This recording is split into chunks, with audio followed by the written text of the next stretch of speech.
The first question might be, why should you even bother improving yourself? And I think the answer to that is something like, so you don't suffer any more stupidly than you have to.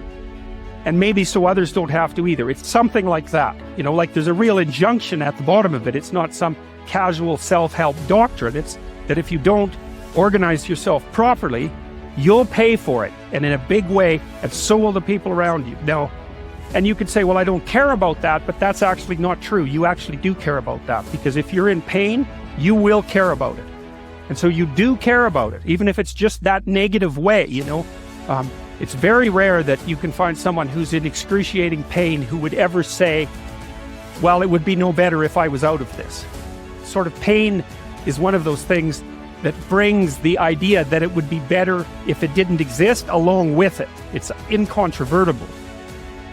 So you get your act together so that there isn't any more stupid pain around you than necessary.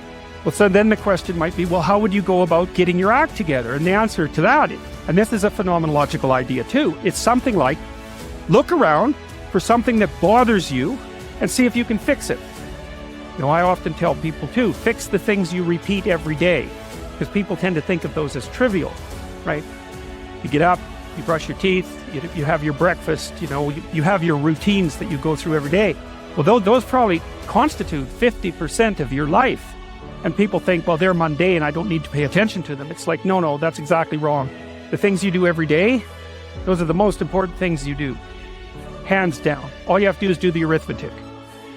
Let's say you go into you can do this in a room. It's quite fun to do it just when you're sitting in a room, like a room, maybe your bedroom. You can sit there and just sort of meditate on it and think, okay, if I wanted to spend 10 minutes making this room better, what would I have to do? And you have to ask yourself that, right? It's not a command. It's like a genuine question.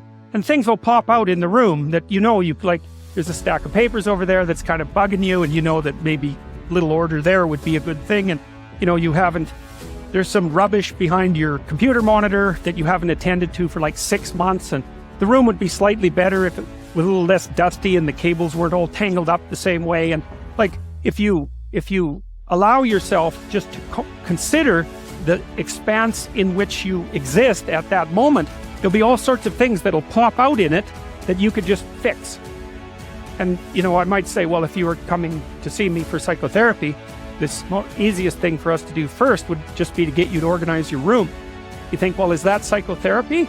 And the answer is, well, it depends on how you conceive the limits of your being.